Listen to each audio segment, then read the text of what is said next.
Hallo, assalamu alaikum. Good morning. Khushamdi. Ji ayanu. Goedemorgen. Ishpata. Bakhair Agale, Ni Hao, Chudashumme, Washmale, Ohio, Guzaimes, Guten Morgen, Ola, Bonjour, Privyet, Kaifa Hal, Haleshuma Chatore, Ahlan Wasalan, Marhaba, Buna, Mucho, Gracias, Swabiab, Balli Keraya. Thank you very much, ladies and gentlemen, for tuning into PTV World. You're watching World this morning alongside my very fantastic, very amazing, very intelligent, very hardworking co-host, Ms. Shiza Hashmi. I happen to be Shazad Hassan Khan. And it's a good day, ladies and gentlemen, over here in Islamabad. The weather's superb, amazing.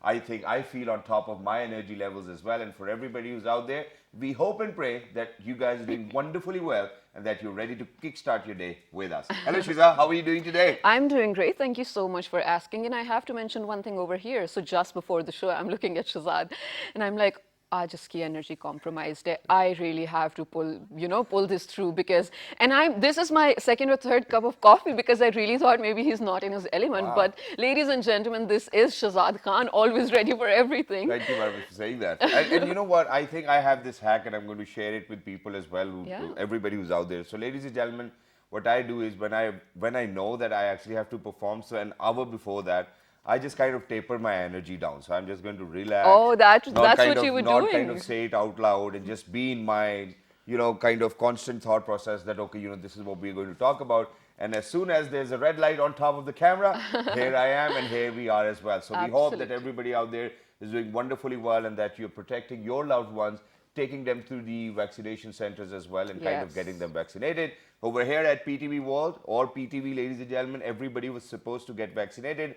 Otherwise, they weren't getting paid. Now, what they've done is that you actually have to vaccinate your family members and kind of, submit the certificates of the vaccination, and only then you'll be getting paid as well. So if you aren't vaccinated, I think it's a good time to get yourself vaccinated. We still have another few days till the end of the month. Well, that is actually a brilliant idea to push people to go get vaccinated as well. Yeah. And I was just sharing this last week. So my yoga instructor actually asked us all to share our vaccination certificates in order to continue our classes. And I think that was brilliant. I feel safer now because I know for a fact that the people around me are vaccinated. So for all of those people who might be thinking that, well, there are cases who contracted the virus after being vaccinated. There are two things you have to keep in mind. First of all, the impact of the virus will be super, super, super low as compared to when you're not vaccinated. It will not be dangerous or lethal at all, inshallah, inshallah. So even if you contract it, it's just going to be like just another fever for just a few days and then you'll be over it, which is a good thing. Secondly, well, I've forgotten the second point. Yeah, all right. Then secondly, there was this, I don't know which doctor it was, but I really didn't like it. And it's just because of the fact that there was somebody who actually got vaccinated and unfortunately they kind of, Passed? passed away as well. So the doctors actually wrote that, that the repercussions wasn't very, very much. And it didn't really make sense and it made me sad that there are still so much or so many stupid doctors still out there where the person has actually passed away and they still do not have that sense where how to kind of put it away as well or put it out. So ladies and gentlemen, please make sure to protect your loved ones. It's important and please make sure, because the agony, the pain you actually have to go through, please, that's what we are requesting you for. Do that so that you do not have to suffer through all of that pain and agony. Absolutely, absolutely. Now, speaking of another important message, oh my God, you guys. So all of you guys who have been watching our show regularly, I am absolutely in love with the ideas and the projects that the incumbent government goes forward with. We are, yes. Yes, we all are. Sorry, of course, we all are. My entire team is.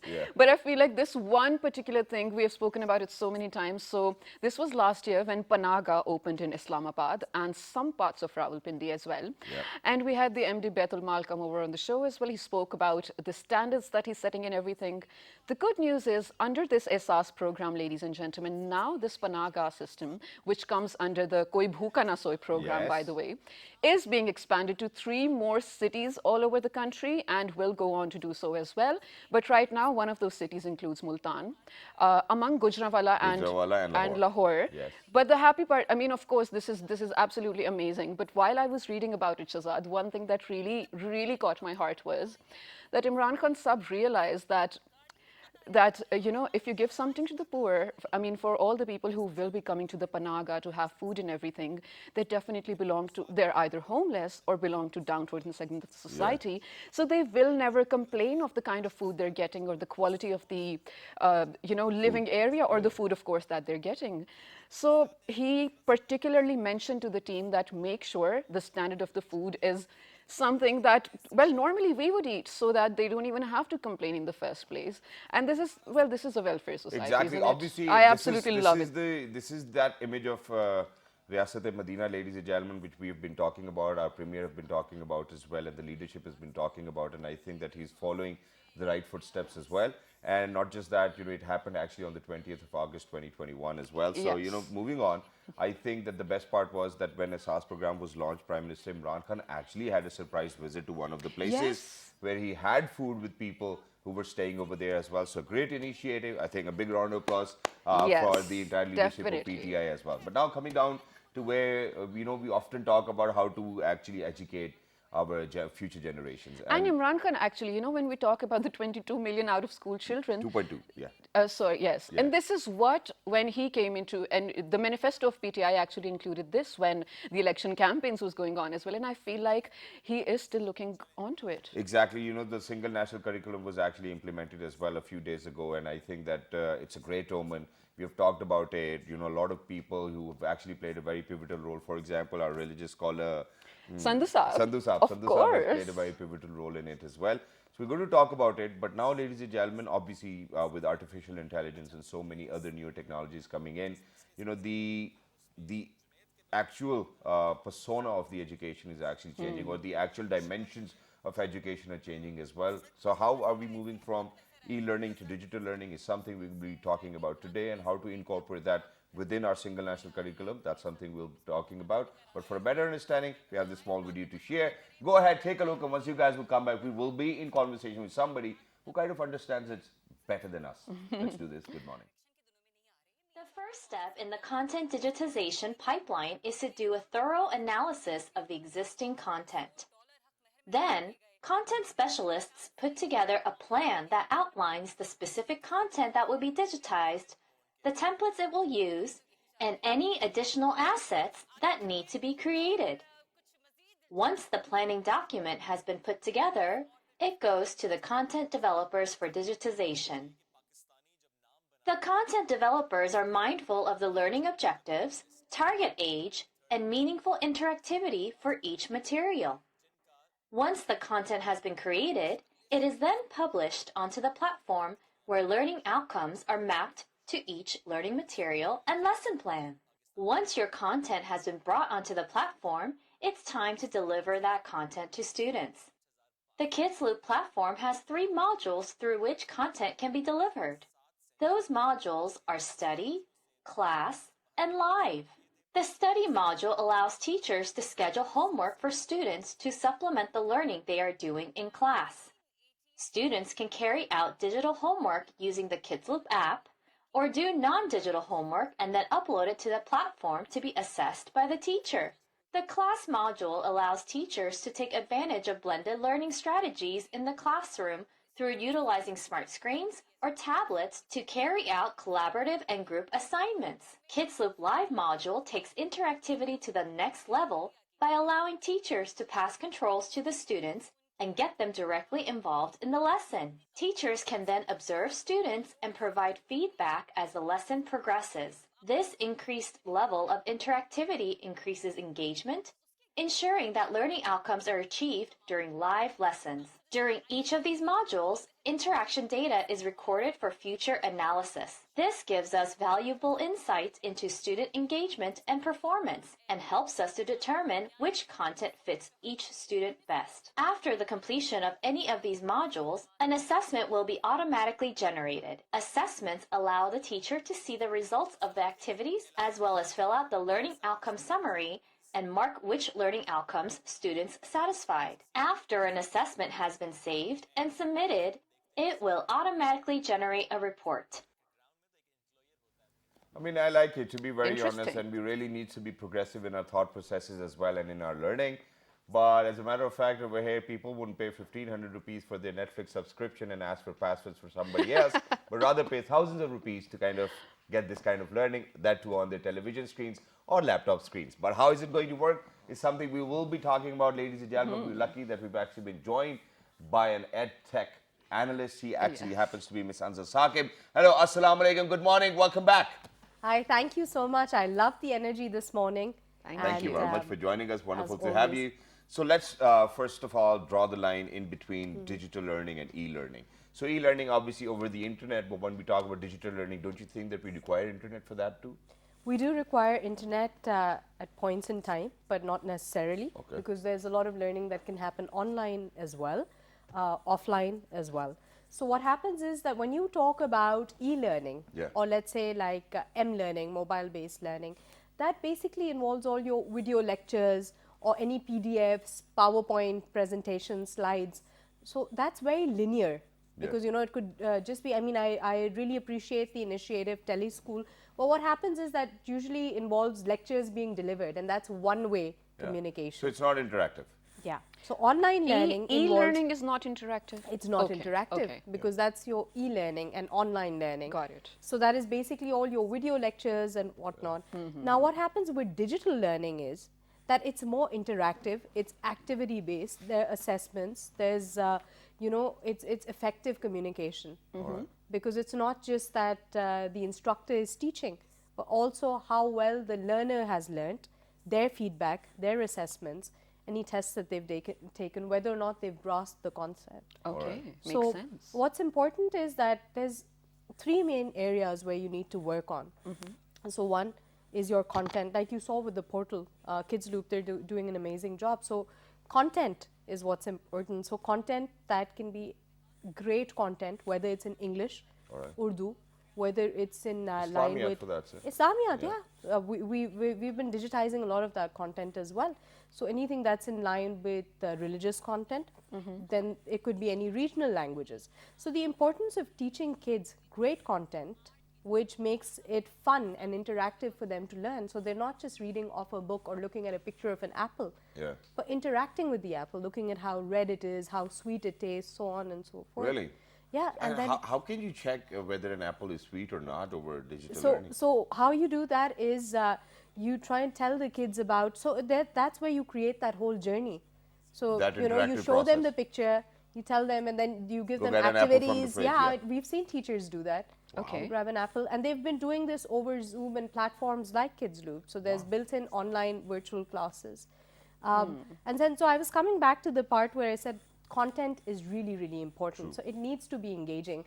I mean, we've been studying fractions, right, all our lives, but a lot of times algebra, fractions or whatever, we come back later at a stage and we realize what was the point of all of this. Yeah. I It was do the most realize boring that every thing to day. do. But then when you look at digital learning solutions, you know, it's a whole deck of things that you can do. So if a child is learning about fractions, he's actually, you know, playing games. So it's a gamified version of learning and education. Makes sense, of course. So if he's actually doing drag and drops and fill in the blanks, and so it's great content, and then it's delivery.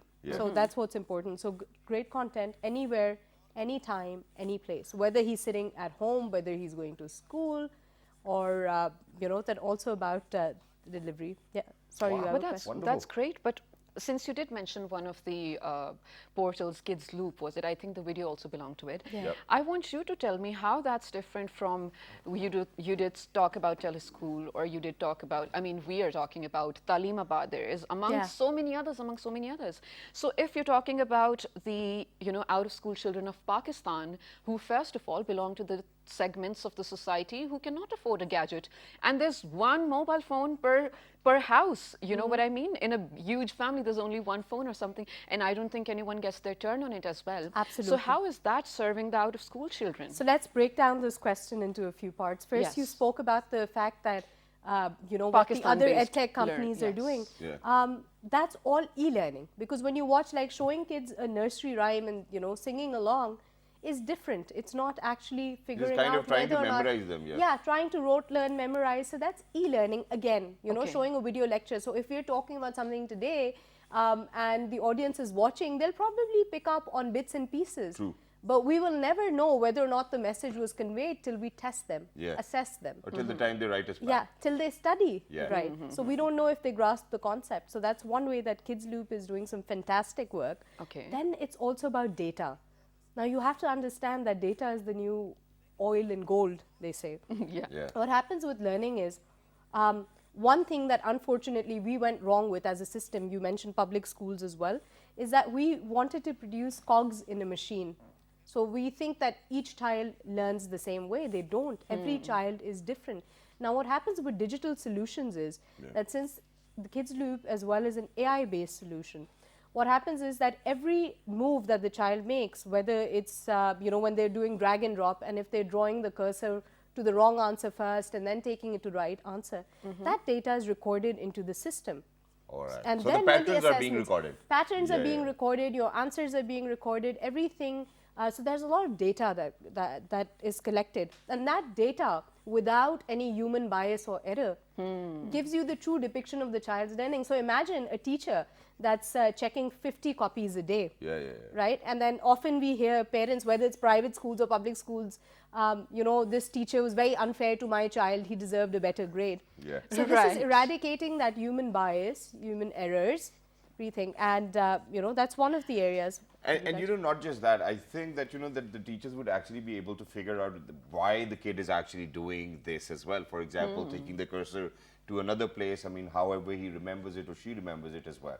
But with that, there's one more thing, because, literally we've been to classrooms or we have been to examination halls where it was all about how many sheets you filled in, right? Absolutely. And then, writing is obviously a skill which we want people to have and possess as well, because writing is very important. And I see my alhamdulillah 8-year-old daughter, she is having trouble writing Urdu, and it's just because of the fact that for the past 1 year or more than that as well, kids have been on laptops and there weren't any writing exercises for them as well. Right. So how do you think that with such kind of learning, kids will still be able to write and reproduce and comprehend at the same time? I totally agree with you. That's a very valid point, and it has to do with evolving technology, right?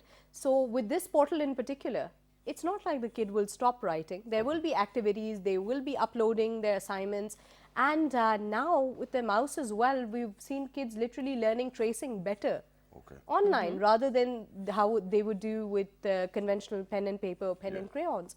No one's negating that, but there needs to be a blended learning model. So we're not saying that teachers will become irrelevant. It's just that these are aids to teaching and learning. Classrooms teachers might become irrelevant as well, No, because if you're teachers talking about artificial intelligence, we might not even need teachers for lectures, for that matter. Would we? What do you think? We could have been doing this sitting in the comfort of our homes, but it's the human touch that really matters. So the teachers, see, these are all technology tools. We know we use cars to drive. There are autonomous cars. We don't know how the world will turn out in the next... Tesla crashed, by the way, just a few days ago. Autopilot Tesla crashed. Exactly. So we need that Yeah. human touch, and that's something other that you mentioned that was very important with the SNC coming in. Now, Ms. Mariam Chughtai, who's the director for the project on the single national curriculum, she stated that the solutions that will be provided need to be incorporated through technology. Obviously, because you're talking about millions of out-of-school children. Yes, devices aren't as readily available, and yes, there is a digital divide. There is internet inequality. A massive one. However, to be honest. You would see that there are way more people using cell phones and technologies than cars. There are way more mobile phone users and internet users than there are people watching TV these days. But Ansa, I think us talking about and just believing, now this is one of the issues that really bothers me.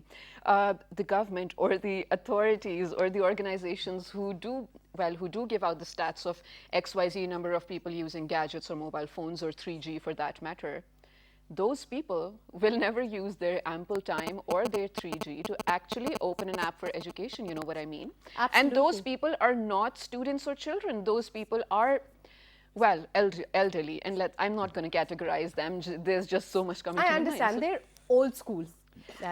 So, But you know what? No, I'm not saying anything negative. They will not, in their free time, give their phone to their kids and be like, "Jao pado tum, ye Yeah, tumhara." because You it's know what I password mean? protected.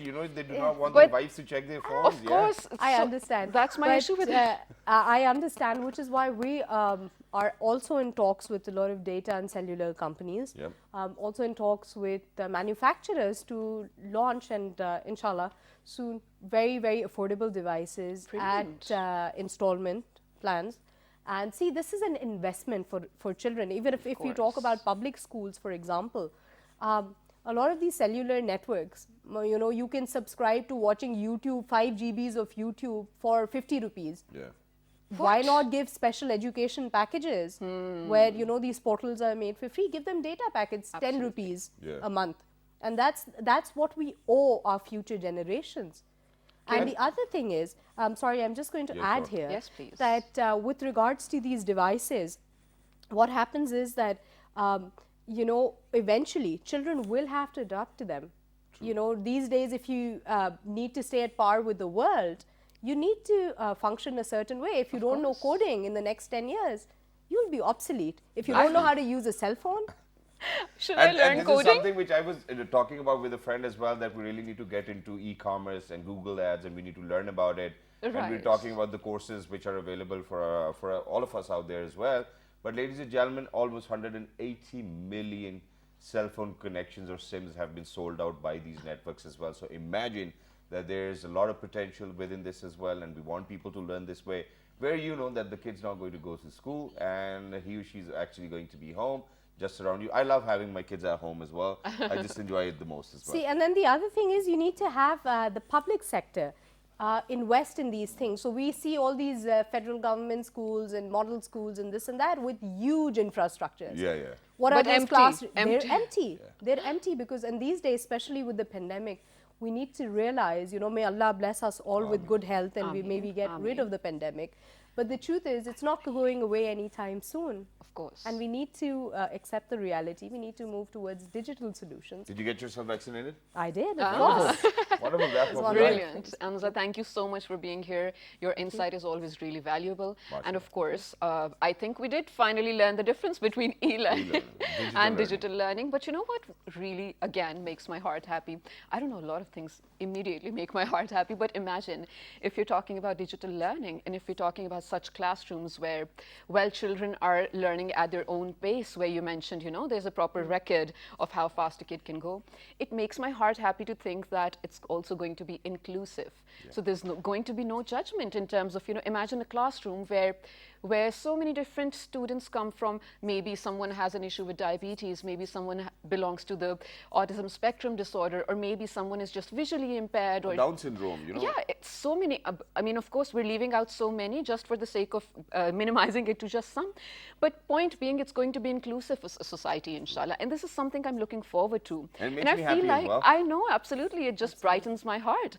And there are a lot of people who are doing a great deal of job to actually make sure of this inclusivity, not just in terms of education, but also in terms of medical attention. So this is something we will be talking about in the next segment, maybe. Exactly. And Yeah. at the same time, I'm actually very thankful to Ms. Hansa as well for bringing this concept to our show as well, Yes, because this it's was brilliant. the very first time that we were actually learning about digital learning as well. But in the next segment, ladies and gentlemen, obviously we'll be talking about all of those people who are actually making a difference by helping all of those people who belong to the autism spectrum as well, and then making sure that they get the best education, that they get the best facilitation as well, and that too for free. How are they doing it?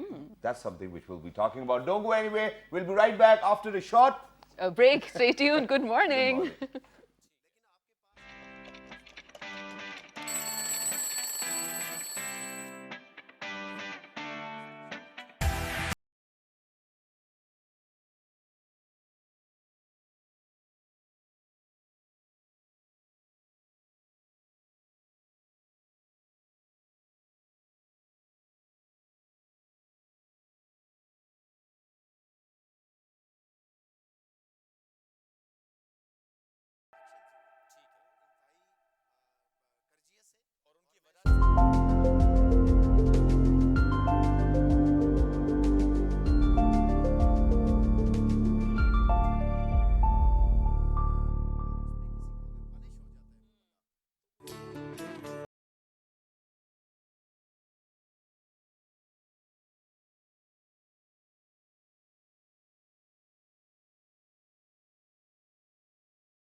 Welcome back to Well This Morning, ladies and gentlemen. I hope you have an amazing week. It's a Monday, I know, a sad day for a lot of people, but it's all right. Wishing you all the best of luck for this week.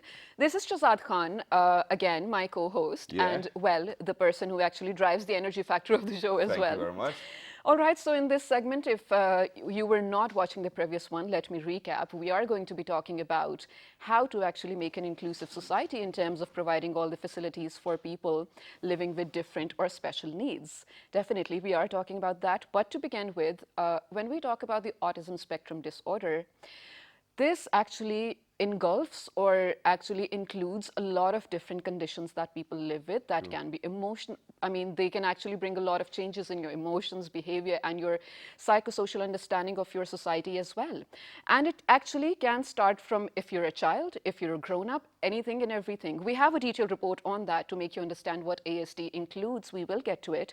But you know, Shazad, it's so common now. It used to be 1 in 1,000 or something like that before globally. But now 1 in 59 children might have it.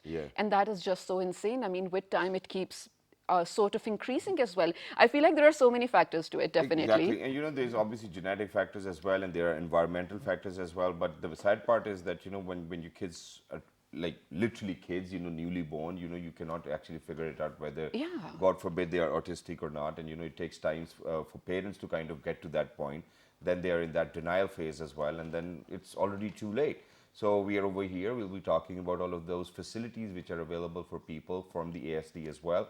And not just that, you know, we want the society to be inclusive. We want everybody out there to have the best facilitation for themselves as well. So the right people working in the right direction. We have them over here in the studios. But first, let's take a look at this report. Let's do it. As a growing global health issue owing to its increasing exposure in the press and common knowledge, autism is an issue that is only gaining more understanding, and activities are being planned every year to further increase and develop the world knowledge of the children and adults who have autism spectrum disorder. The pandemic has undoubtedly impacted the efforts of companies to implement these new models at a time when international economy is undergoing the worst economic recession since the Great Depression, with the loss of hundreds of millions of jobs at the same time. New ways of working, including remote working and the use of new technologies, have created opportunities for employees on autism spectrum that previously found it difficult to thrive in traditional workplace environments. Persons with autism have long faced many of these inequalities, which have only been further exacerbated by the pandemic. It's a problem made worse by long recognized discriminatory hiring practices and workplace environments that present major obstacle for persons with autism, all of which contribute to unemployment or severe underemployment of a large majority of adults on the autism spectrum. All right, ladies and gentlemen, so that was a brief report to give you an idea of what we'll be talking about as well. We're lucky that we've actually been joined by the right panel of guests over here who will tell you about what kind of facilities are available out there. God forbid, if you have a kid or a daughter or a son, you know, who's actually having trouble learning. You know, it's as simple as that. Let's put it that way as well. We actually have people who can help you as well. So, ladies and gentlemen, we're lucky that we've actually been joined by the Chief Executive Officer of Pakistan Autism Health Sciences Foundation, and she happens to be Ms. Sana Khan. Hello, assalamu alaikum, good morning. Walaikum salam. Thank you very much for joining us and welcome back. Thank you so much for calling us again here. It's our pleasure. And I'm so proud to have you guys here. Whenever you talk about autism, it is very helpful. Thank you very much for saying that as well. And alongside Ms. Sana Khan, ladies and gentlemen, we are lucky that we've actually been joined by the Director of Pakistan Autism Health Sciences Foundation as well. Not just that, he's an autism awareness analyst. He happens to run this hospital with the name of Be Well. I think I like the name as well. It's He's so Dr. cute. Sharoz Hussain. Hello, assalamu alaikum, subha bakhair, how are you? Walaikum salam, I'm fine. How about you? And thank you for having me on the show. Absolutely perfect, and thank you very much for joining us. I like the color of your suit. You know, I Thank think you. both of you are doing a great job today as well. Thank you so But let's get the conversation started. So obviously we have spoken about what autism is, what the entire spectrum holds, and you know how kids can actually have difficulty, how parents can be in denial. All of that has been done. Today we want to talk about the kind of facilitation we have for all of these children. How can they kind of have that status in the society where we were when going to school and learning and doing everything, and now we're working finally. We want those kids to do something of their own as well. So how are you guys enabling all of those kids who are out there? Basically, it is like first parents need to know where our children should go. Like they don't know. We should take them to the mainstream schools, or we should take them to the special needs schools. They are not for special needs schools. Many of them, they can go to mainstream. Who cannot, we can at least teach them, train them, and guide them how to be in the mainstream society, in the mainstream schools. So first, this is so important. And then we need to train all those teachers in the schools and the doctors in the hospitals or in the PIA sectors, if you say, in the airlines, in the police stations, wherever we are, we all should know about autism spectrum disorder. Whenever we meet someone with that kind of condition, a person have condition, and he's an adult, because they are not only children. We always talk about children. Now my son is 21 years old, adult, and people used to say, bacha, Right. baby, oh, cute baby. No, he's not a baby. He should be treated as an adult. So he should Definitely. know that I'm an adult. He exactly knows what marriage is. So nowadays he's saying, Mama, I want to Cute. get married. Aw. So he's And he listening to will, the so. songs, and he knows What that. kind of bahu do you want? Let's talk about who understands him Definitely.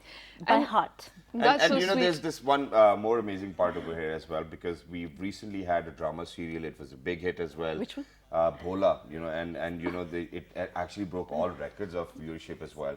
And I think that it was such a great drama. You know, the way he got married, the way he had his wife in that drama as well, was Exactly. particularly Exactly. the most ideal situation anybody could have. And I think that that's what you're looking for as well, alhamdulillah. And thank you very much to the entire team for bringing that drama, so that because there was massive awareness about how or what ASD is or what Down syndrome can be and how it is living with a person who might go through that. They're innocent people. Well, definitely. And I think I'm going to take forward where Ms. Sana said that it's not just kids or babies for that matter. Definitely, there are so many adults living with the spectrum as well. And just this morning, very quickly adding on to this information, just this morning I was reading how in women especially, if any sort of ASD does develop, they cannot usually tell because in terms of their traits or genetics as women, they have this ability to deal with all sorts of anxiety or continuous, whatever processes. these symptoms of that are. So they will never think of having ASD, you know. And yeah, I was just reading, there's a detailed report on it. So the only point being, the point that I was leading to is diagnostics.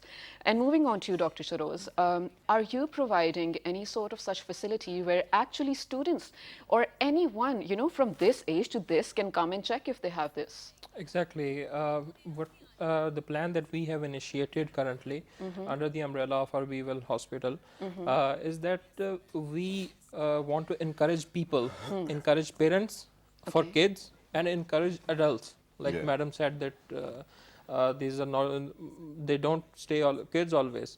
So we plan to encourage these people, and we want to provide all the facilities under one roof where anybody can come. Either he or she himself, if they find themselves, although it's very difficult for them to Tell for themselves. But anyone, for parents or any adult can come, they can get tested. And what I already discussed before the show, that we want to ensure the physical and the mental health of these people. I think I have to mention over here, because Dr. Sharoz is being modest in sort of explaining what they are going to do. So his hospital, Be Well, it goes by the name of Be Well. And the cute thing is, the Be Well means bee, the makhi, and the logo actually has a makhi. I remember seeing it somewhere. One, right? Yes, I remember seeing it somewhere. It's actually yellow and red. Yeah, Oh, that's cute. All right. So the point being, imagine there are such people who do have such facilities or hospitals for that matter. But now they are planning to, Sana and Dr. Sharoz are planning to come together to build a branch of that very hospital, which is either going to run on donations or either going to be, well, non-profit or whatsoever, so that just people with all sorts of different needs or special needs can come and receive their treatment, which One is window absolutely solution. brilliant. Yeah. Absolutely brilliant. So how are you guys going forward with this? We actually, what we plan and what we have discussed among us is that we want, not only do we want to train the staff that's going to be in close interaction with these people, we want to train everybody, all the specialties that are in our hospital.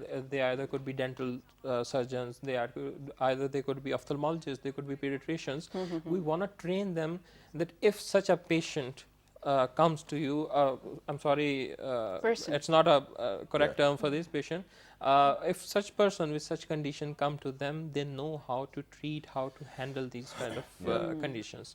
Because this is a very lacking subject here. That is even true. the people from relating to healthcare, they don't understand how to interact with these people. With Exactly. such of And which is why, I want to actually build upon that as well. And it is because of the fact that, when we talk about people with such conditions, now I know that, that humans can pretty much adapt to everything, even if you're living in -70, you'll accommodate Your according to phone may that. freeze, but you won't. But you will still survive, alhamdulillah. There's a will, then there's a way as well. Yeah. But we overcome depression, we overcome anxiety, we overcome trauma, if you're willing to do so. Now, since you happen to be a doctor yourself, this is one thing which I want to kind of, for everybody who's out there, do you think that this condition can actually go away forever for somebody who's been living with this condition, number one?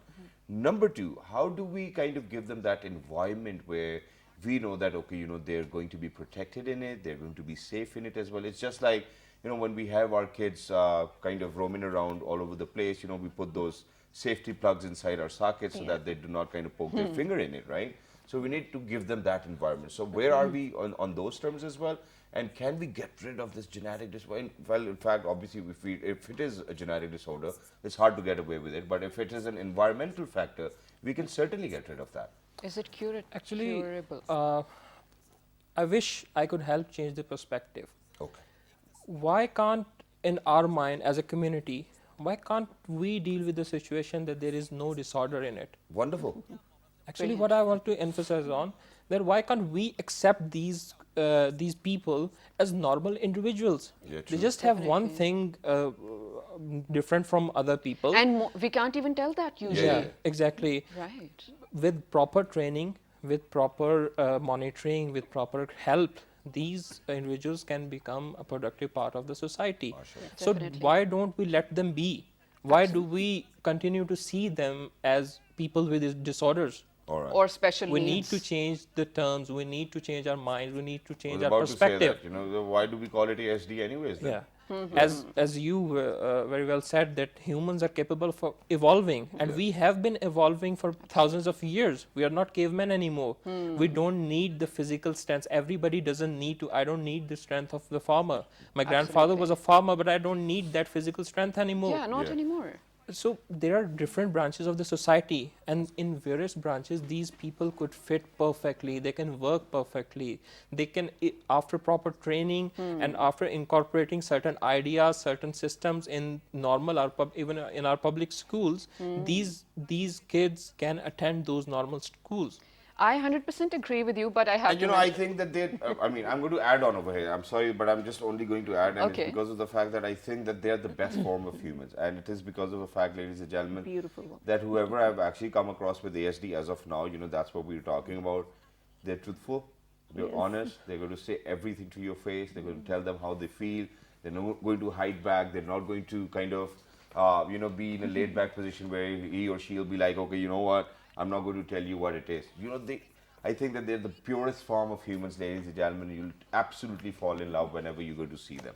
Yes, and I think where Dr. Shiroz mentioned that usually you can't even tell them apart because they're not different than we are. It's just, I'll tell you how. So there was this girl one time, she's a gamer, she was on our show, do you remember her? So she happens to fall in the autism spectrum, one of the spectra. Yeah. Well, she falls on one of the spectra. Anyway, so I couldn't tell, she had any kind of special need or She something. won championship, yeah, in e-gaming. And she was here on the show and everything. And I'm talking to her, and well, I really didn't want to mention it, why she's here in that capacity, someone living with that disorder. But when I was talking to her and she goes like, I don't like meeting people because I'm very antisocial, right? I was like, hey, I'm antisocial. She goes like, I have social anxiety. I hate going out of my room.